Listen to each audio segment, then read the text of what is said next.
there were several adults that I was around who were putting me in the position of being adult, and I was a child. So I had grown women who were teaching me that my body was a commodity. It was a means to get things from men, and it was completely acceptable to expect things in return for my companionship, for sex, and things of that nature.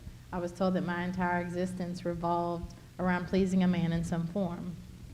I was 13 when they started teaching me these things.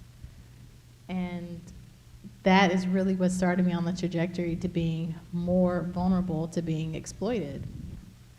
I was told that these things were normal, so my worldview had been reshaped to think that, well, this is how relationships work. This is how relationships between men and girls, which, you know, I was still a girl, I wasn't a woman, but that's how this goes. So by the time I met a man who convinced me that we were in a relationship, and part of this relationship meant that I would go out and have sex with men for money and bring it back to him, I thought that was completely normal. The society that I was in at that point didn't call me a sex trafficking victim. I was called a teen prostitute.